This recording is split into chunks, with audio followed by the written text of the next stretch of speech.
Welcome back, challengers. Season 6, episode 3. Your man's Darwin Darko here. Brought some more dope beats for you to step to. Got 5 projects on the docket. My morning jacket project is out, called Is. We have Traetwothree, Vibes on Vibes. TIMBO got another joint. Mumford and Sons. Yeah. Those guys, they back. And Ruga, Blownboy Ru, rearing up the end there. While you're here, like and subscribe. I see y'all watching, getting the views up. While you're there, just hit the subscribe button. Let me float my way up your timeline every now and then. Appreciate you. And hit that like button. Don't forget. But before we get started, as usual, we have a couple honorable mentions. Shout out to Boldy James, the hardest working man in rap. Gotta be, at least when it comes to like putting out work. That boy got another joint out, Homage. He's teaming up with Detroit producer Ant Beats. Got 11 tracks on this joint. This is his third project already. Third project, 2025. It works well. He's flowing over the tape. Over some Detroit trap beats. It's overdue that he can actually get a collaboration with the Detroit producer. But man, I don't understand. I don't understand how this dude keeps doing it. If I was doing as long as he has and dropping as much prolific work as he's been dropping, the dude drops like 8 to 10 albums a year. I'd be way out of rhymes by now. Way out of rhymes. I don't know how he does it, but last year I think he dropped like 10 joints last year. So shout out to Boldy James. I mean, I can't do it every week because he would be on here every week because he's always dropping something. It's always these smooth raps, you know what I mean? Dope selections on the production and beats. So shout out to Boldy. Moving on, we have I've been watching this show, this miniseries. Y'all seen this, Adolescence? It's a British drama, 4-part. Dang. The acting in this joint. It's art. One of those joints, and it's only 4 parts. I love it when they do shows like that. Versus like, so what I mean, like you go to a movie and you watch a movie, it's like an hour and a half, and you have all these like, all these plot holes, all these unanswered questions and stuff. It's because, hey, they only have an hour and a half. They only have 2 hours to work with. I always thought TV shows are way better stories than movies. I think the best TV shows I've ever watched are better than any movie I've ever seen. Like, even when you talk about the MCU or something like that, they took 10 years to flesh out that story. That's what's up. You need that longevity. So for this, it's a 4-part miniseries. Great story, unique story. I ain't gonna give no spoilers, nothing like that, but man, the acting is amazing. They got that one dude. That one dude on there. He played. You ever watched Boardwalk Empire? What's the name of this guy? He played Al Capone in Boardwalk Empire. I should have looked this up. See, this is whatever. We're gonna do it live. I looked up Al Capone. Boardwalk. What was his name? Stephen Graham played Al Capone, Boardwalk Empire. Man, he's amazing. I think he was in Peaky Blinders too. So he fits that kind of genre, kind of thing. So shout out to him. Shout out to Adolescence, 4 parts. You know, it's a tough watch. So, you know, don't go into it lighthearted thinking that it's gonna be an easy watch. But speaking of Adolescence though, YG has a track out called 2004. And I say speaking of Adolescence because he is talking about some tough stuff on here. Like talking about vulnerability. I mean, you might have heard the subject matter before. He's talking about being sexually assaulted when he was a kid. I talked about this back when we mentioned the academics joint where he was on the stream with some kid and the grown man just like talking to sexual content with this little boy, like it's all jokes, but kids get this pressure to like, hey, everybody's doing it, everybody's talking about it, let's just do this, and like we think it's okay. If it was a little girl, we burn the house down. But when the little boys, 13 years old, 14 years old, going through these sorts of things, it's always like, oh, it's a rite of passage. It's what it means to be a man. He talks about in the joint, it's an older lady. It's an older lady that was taking advantage of him. Looking back at it now, and it wasn't cool back then. You think you're cool, you think you're going with it, but like you don't know, you're still a child. Your frontal lobe ain't even all the way developed yet, and he's not sugarcoating anything. There's no metaphors in here. He's talking like real therapy type talk, like vulnerable space, naked truth type stuff. So I say definitely check it out. And he's got bars on it to tell this truth, man. Ever since I don't know if it's ever since, but some of these guys be around some vulnerable stuff, and I love that. I love that rap is allowing these dudes who we like look at them and they're these tough guys, street dudes. Yeah, they go through stuff too. And a lot of what they do to cope is all masking that shit. It's not real. And some of them are, they have the space now to talk about the real. Mr. Morale was an epic album. It's a permission structure. That's what that was. And the Big Steppers. Big time. That's vulnerability. I mean, there's another good dude that came out with the album, and I ain't talking about it, but like, I'll put it this way, when the pink polo, the pink polo tribe talking about insecurities and stuff like that back then, and it's like, oh snap, we opening the crack in the door, allowing some space for some vulnerability. Somebody like YG kicked that joint in. He ain't the first, but like, I'm glad I want to see more dudes do that. I want to talk about their weakest moments, or the moments where they can't be looked at as chinks in their armor, but it's like it makes them stronger now that they can actually say it out loud. And so I think this is probably one of the toughest joints YG has ever done. It made me want to check out like all his back catalog, because it's just to see the evolution of where he probably came from, where his music came from, to see where he's able to do this right now. Yo, props to him, props to YG, shouts to him for putting that out there and standing on business like that. First up, we have My Morning Jacket. This is their 10th album. It's called Is. And, there's some philosophical kind of nod to an album that's called Is, but there is still some simplicity to that, right? Very simplistic. Down to earth. I was skeptical going into this joint, especially after that last project they had.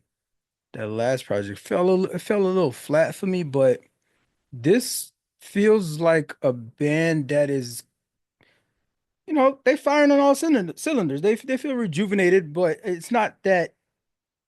It's not that it's new like that. They've honed in on the sound. I think it's because they're working with a producer this time. Usually they self-produce. Now they're working with a producer. This same guy that does is it not Bon Jovi, Bruce Springsteen and Pearl Jam, and those tracks are usually just like concert, like focused, ready, solid, tight, versus some of their stuff. They had 3 tracks in their last album that went over 7 minutes. And for this joint, the longest track is 5 minutes flat. They got several that are 4. They usually want to jam out. So that producer kept them tight. What's his name? What's this dude's name? Brendan O'Brien. Yeah, keeps it tight, high and tight. Boom. It's more of a leisurely vibe. It's all positivity. They don't really get to like explore a lot. And that's fine. It's an older band. You, it'll be nice to. I mean, it does kind of feel a little bit like their Z era stuff, which was more like commercially acceptable, but it's still like it's easy to like jump into, and it sounds familiar, it's listenable.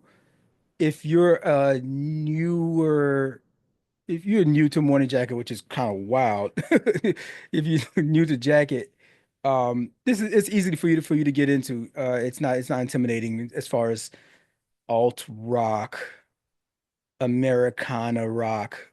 Um, they dabble into indie as more indie from before, but right now it's a little bit more commercial. So more like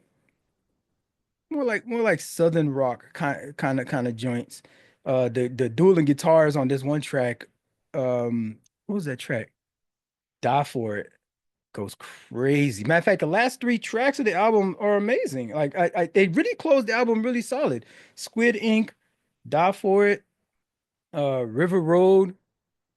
River Road, yeah, man. Um, I really like the way they closed out. River Road is just a gorgeous reflection for a closing statements. As much as I like how albums start, I love an album that lands that plane. Um, outside of those three, I say most of the album is it's easy on the ears. Again, hey, you're here because I listened to something and I liked it and I think it's worth a listen. So I think the album is worth a listen.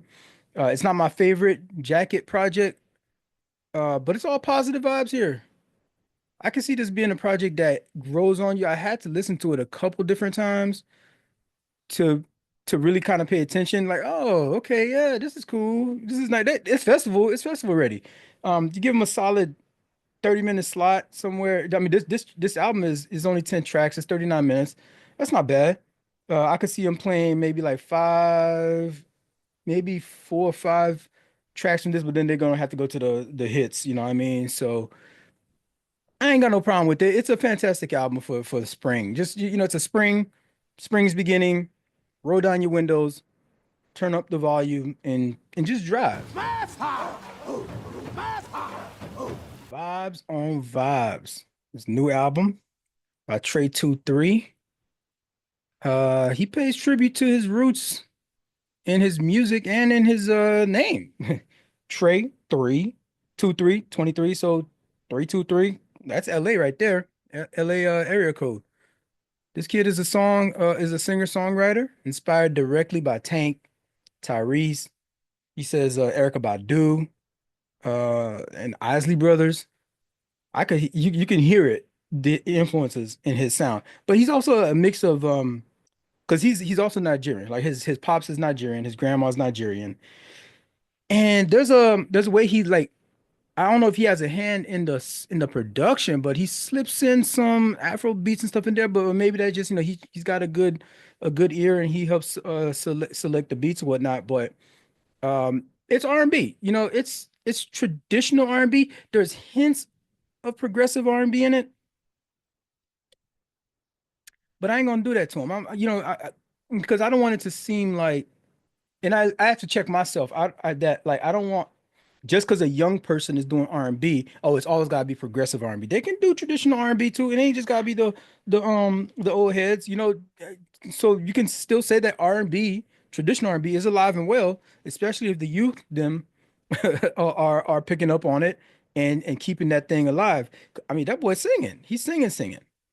So I mentioned his dad's Nigerian. His dad also played the saxophone, and so he plays the saxophone. Been playing it since middle school. I was hoping I feel like I gotta listen to it again, listen a little bit closer because I was hoping to hear him. You know what I'm saying? Hit some notes on this project. I don't think I recall hearing any saxophone playing on this joint, but. If you haven't heard of Trey 2-3, this is his only second project. Let me see. Uh, is this his second project? Yeah, yeah, yeah. Second project. First one was out 2022, out the district. Dude was just working at Dick's Sporting Goods, selling Jordans, right?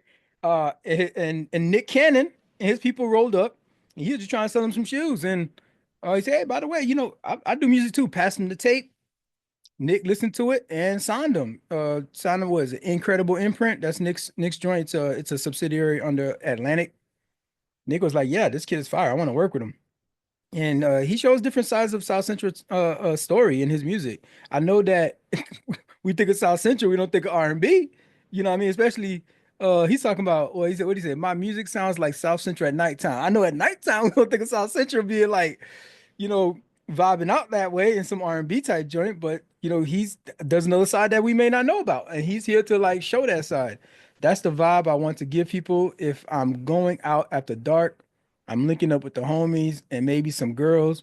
We're hanging out and living. It's different. It's a different perspective. I'm not just singing about the streets. To me, it's all love. Shout out to Trey. Yeah, showing a different side of that joint. He got some collabs on this joint too. I think last album he had Blueface on his on that album. This one he's got several folks that show up for this. Notably, Rain Down, the final track, E40 on the closing track, spitting some bars. I I appreciate the youngin on some smooth R&B style stuff, right? He's got that one. Check out if you're gonna dip your toe, check out When You Love Someone. Um, Donnell Jones comes to mind, right? There's a sample that joint. But I think my favorite track is Communicate. Towards the latter half of the album, Communicate is probably the best sounding track on the whole thing. Uh, it's mastered clearly. It's got layers. It's got he does a little bit of auto tuning on the chorus, but it's not distracting. It just adds a little bit different flavor because he's solo on that on that joint. It adds a little flavor so it doesn't distract, but it just changes up the pace a little bit.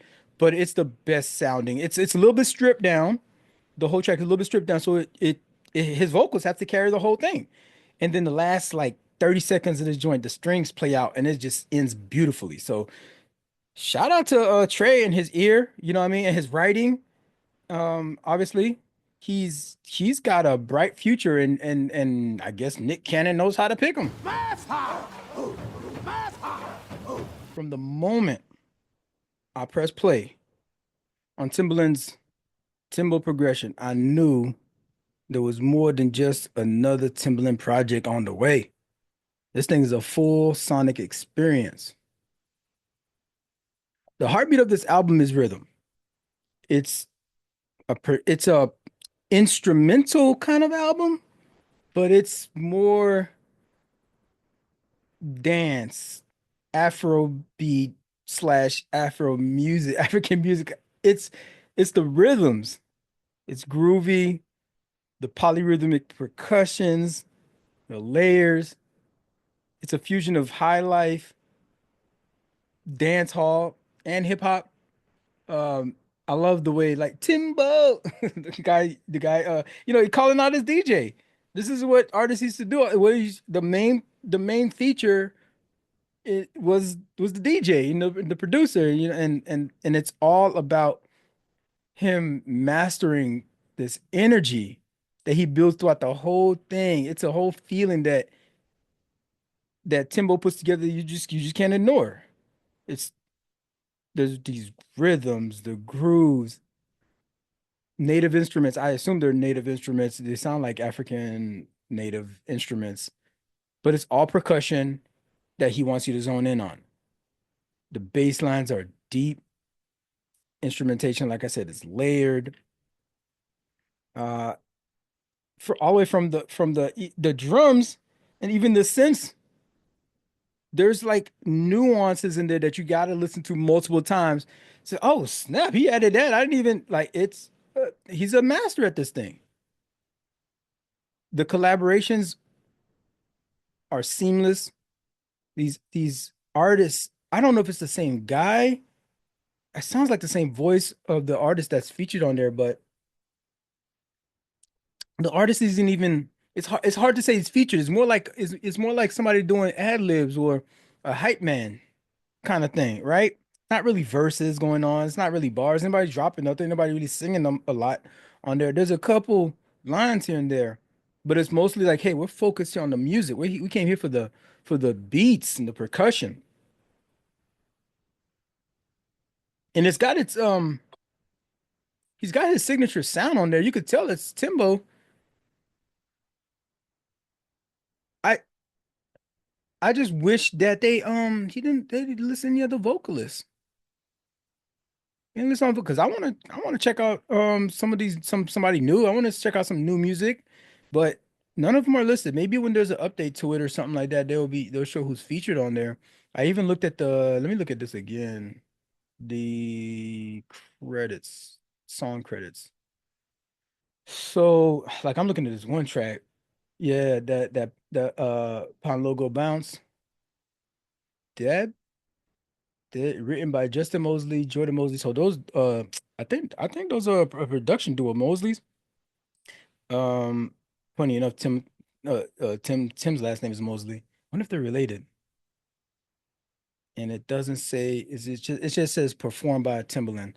But he's not the one doing the vocals on there. So they're not even showing who the vocalist that's on this joint. But the album's biggest strength is that it flows effortlessly.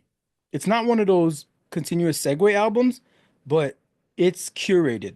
It's the way that I love that. You take your time to put the songs in a, a cohesive order.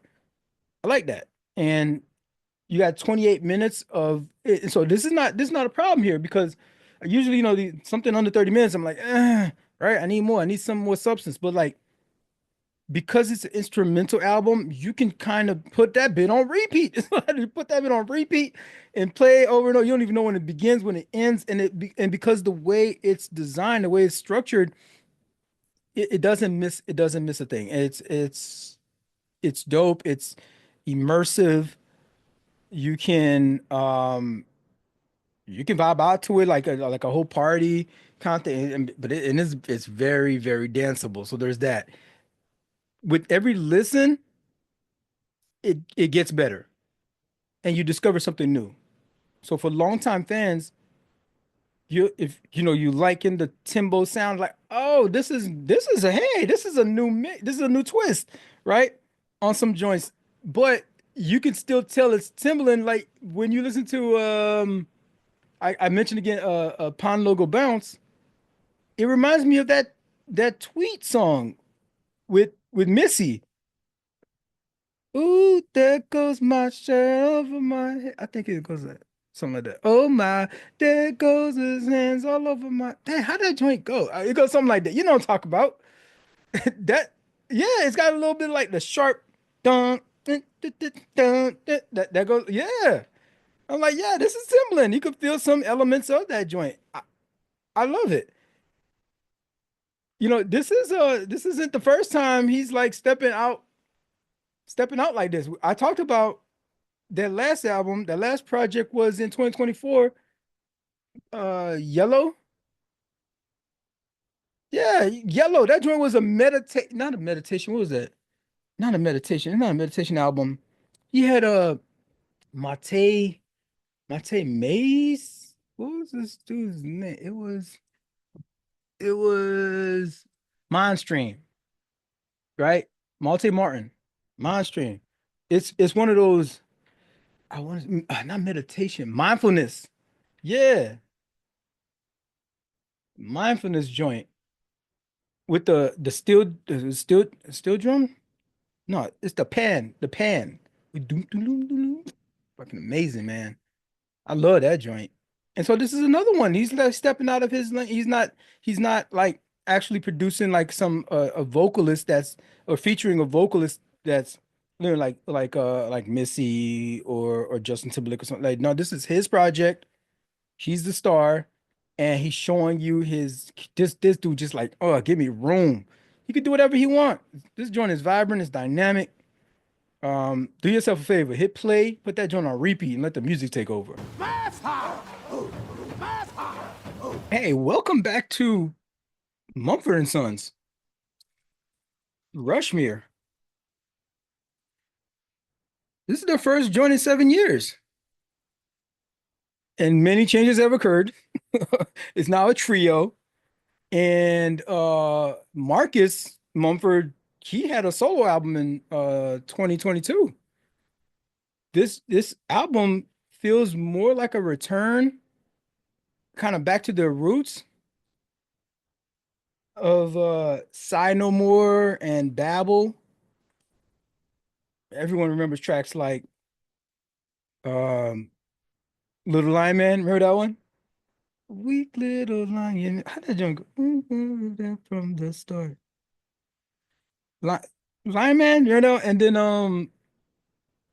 I will wait for you. How did that Lion Man joint go? Weak little lion man. It was not your fault, but mine. Yeah, that was it. Little Lion Man, that was my joint. But yeah, Rushmere includes all of the aspects that made people fall in love with him in the first place. A banjo. That, speaking of banjo, okay, so you know how you love that banjo. They give you that like you're in them proper pub, right? That banjo. But that dude who was the original banjo player, um, his dad is a hedge fund billionaire, Winston Marshall. Man, this dude, he fell off. He was canceled. So back in 2021, this dude got canceled. Winston Marshall taking a break from Mumford and Sons after praising right-wing author. Mumford and Son lead guitarist Winston Marshall has announced he is taking a break from the band after received backlash for praising a far-right author. That author was what's this dude's name? Jordan Peterson. In a statement shared on Wednesday, Marshall said, "Over the past few days, I have come to better understand the pain caused by the book the book he endorsed. I have offended not only a lot of people I don't know, but also those closest to me, including my bandmates, and for that I am truly sorry." He said he would use his absence from the band to examine his blind spots. For now, please know that I realize how my endorsements have the potential to be viewed as approvals of hateful, divisive behavior, which is what Jordan Peterson does. I apologize, as this was not at all my intentions. He added, since he published his statement, his bandmates have not commented on his remarks. So that was 2021, and but they still got the banjo going. I think Marcus picked up the banjo, and it's hitting. They be going crazy on that joint, right? One track definitely, where it belongs. Definitely a track to check out. This track is deep. It poses a series of unanswered questions. It grapples with the thought of somebody that you hurt because you said all the wrong words. It's a slow pace guitar joint, but when you go on to carry on, this is the party song of the album. Again, another track that closes solid for an album. It perhaps has the heaviest lyrics, but all the things that you fell in love with Mumford and Sons, they're going back to their roots and all this, and you can get all those flavors up in there. There's some bright guitars and gentle percussion in that joint. Carry on. What was the lyrics for this for Carry On? I remember really liking hearing what they told me. Okay, so Carry On is. Oh, don't play it. Don't play it. It's the lyrics. So there's the thing about Mumford and Sons where they can be quite they could be a little bit heavy footed on the religion if you're listening close, right? If this is what it's like to be an unholy man, if this is what it's like to be lost, I will take that heresy over your hypocrisy and count any cost. If this is what it's like to be empty again, If this is what it's like to be adrift, I will take this darkness over my light, over any light you cast, you and all your original sin. But on this track, though, they're taking a lit back at the church, and the religious establishment with again, they're talking about the hypocrisy, with all the stuff that's going on, that's always been going on with the church, Catholic Church, and even just the Catholic Church, right? But prosperity gospel, people who are just like bilking parishioners, giving them all the last penny. Meanwhile, they flying private jets and all that kind of stuff. And so they take issue with that, and they bring it on in their music there. So I appreciate that, because I know they tend to be quite. I mean, the first track is straight up. Okay, it's called Malibu. I got something to say about that. So the track is called Malibu, and the lyrics here. What are they saying? The lyrics here: in all my doubt and all my weakness, can you lead? I fall behind, but like you promised, you wait for me, and I feel a spirit move in me again. I know it's the same spirit that still moves in you. I don't know how it took so long to shed this skin, live under the shadow of your wings. Yeah, that's church music, right? You've heard that song, under the wings of this and that. The spirit moving within me. It's church music. So they're not shucking the whole religious um ethos, or even their um who their familiarity with that. But it looked like they're taking some issue. You know what I mean? They're willing to call them to the carpet and be like, "Yo, y'all supposed to be, this religious institution, and some of y'all not living up to that thing, right?" I mentioned that track Malibu, which is so that was this track Malibu, but something else it reminded me of, man. So they got Malibu, they got a track Caroline.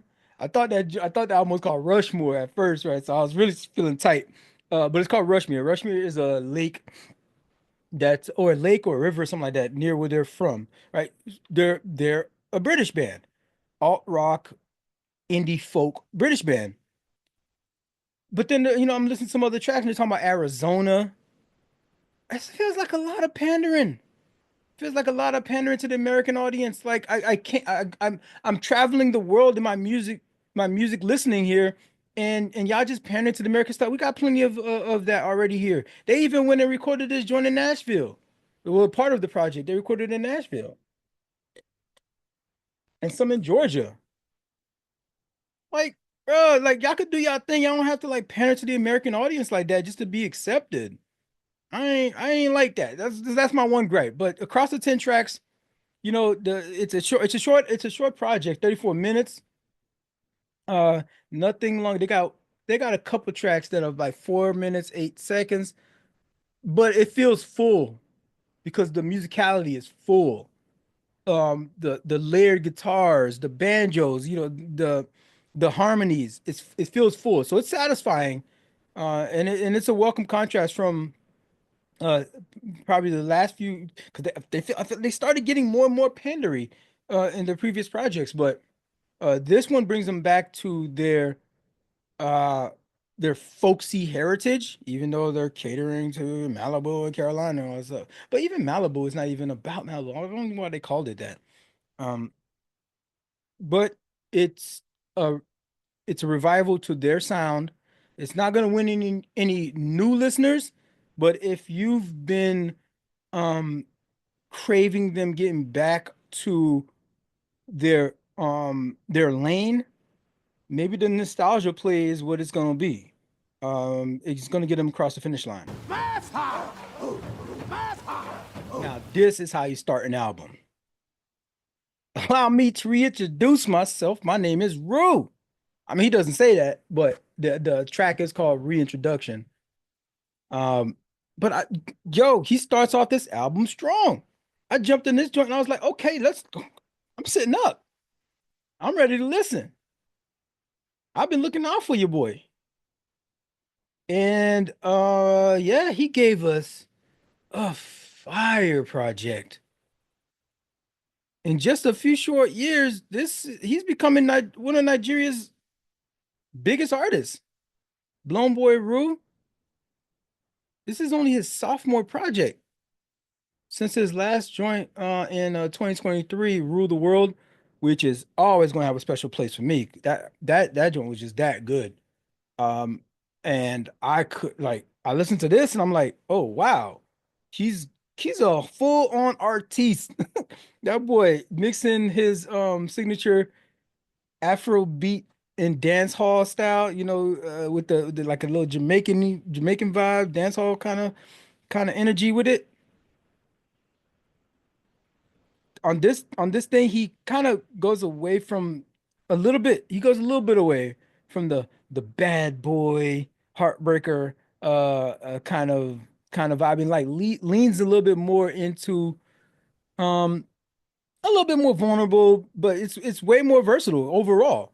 He's trying a couple different things on there. He's mixing more amapiano, R&B. Yo, I think he got a what track is that? There's a Brazilian funk joint, man. Shout out to Cook Beats, dog. Cook that thing, or that's his producer's handle, right? Kukudu, kukudu, koo. There you go, right? Yo, like the versatility and the different like he's coming from all different angles. He hitting you from all different angles, and it's slapper after slapper. Like that track, giveaway. Zlatan is on that bit. This is my piano tinge runaway. That's got a Ugandan singer on there. Who is this? Giveaway, giveaway, giveaway. Haley. Yep. Tiwa Savage is on here. Water and Gotti. Remember Water and Gotti? Tiwa Savage is on and had that soundtrack, which I thought was a album, but then it was a soundtrack to a movie. The movie was but the soundtrack was amazing. That Tiwa Savage project. Go check that out. That joint is a high energy track. It's called Toma Toma. That and it already has yeah, that bit has 30 million global streams. I think there's a Coldplay sample in that. Am I snitching again? I don't know. I'm hoping I'm not snitching again, but I feel like I hear some Coldplay. I feel like I hear some Coldplay in that joint. Yeah, that could be a reason why it's an instant standout, right? Maybe people are like hearing something familiar and it's locking them in. But like this whole thing is like there's no misses on this project. Even the album art is his last album art. I liked it. It gave me a bit of a Travis Scott kind of vibe, the album art at least.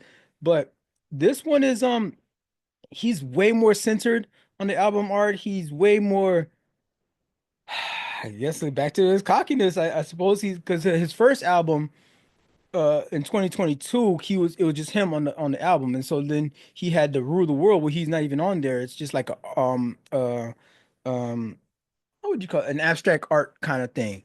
And he had the globe with the eye patch. He's missing his left eye, and then he had a mixtape, not a mixtape, but he had a collaboration project in 2024, which was freaking dope.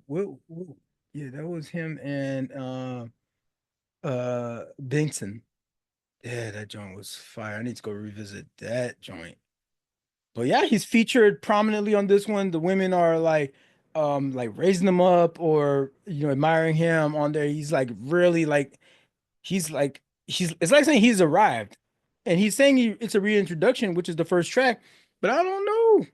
Like because it doesn't for what? Like it's usually when somebody has a track called reintroduction or even an album that's like now going to be self-titled, that's usually when they might have fallen off or they might haven't been getting the reception that they used to when they first dropped, maybe the first couple albums, and then they kind of like either reinvent themselves or go back to their roots and like give you something that was like their first joint.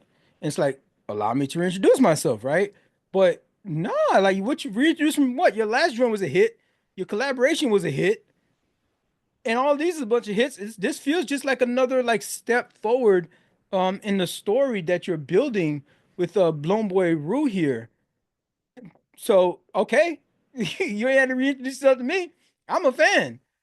It's dope stuff. It from the from the performances, the lyrics, the delivery. It's amazing. He's got personality for it and everything.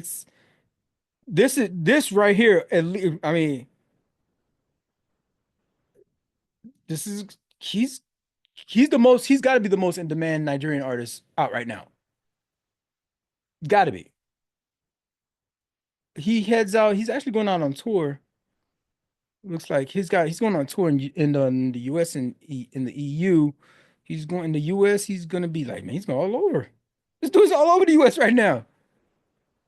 Well, not right now. Next week, April 3rd to May 4th. Yo, shout out to Ru doing his thing. I love to see the young kids doing it. Coming out with like a unique style too, man. The Afrobeat dancehall joint. Ain't nobody doing it like that. And he's gonna mix in some my piano in that bit. Shout out to Cook Beats, man. Cook that thing. Yo, I saw him on he has a Colors performance. Go check out the Colors performance. Once you watch that, then you could be convinced that this album is worth your listen. Yo, by the way, shout out to me. Hit the subscribe button and the like button. I'm putting you on. I'm putting you on game, all kinds of stuff. Colors. If you ain't watched Colors, you ain't know about Colors. It's sort of like the Tiny Desk, right? I talk about Tiny Desk all the time. Colors is another one. It's different format. You know, they just got like the pastel background and they got one mic hanging from the ceiling and they let the artist do their thing. And so he's on Colors, and he's doing Todo, right? That's a joint from the album. I just love the flow on there. I just love the way he freaking attacks that mic. The Colors, man, this is like this year, 2025. Colors has been they haven't missed. Go put a playlist on or something. This is probably the best year, like best start of a year at least for Colors. So it just keeps getting better.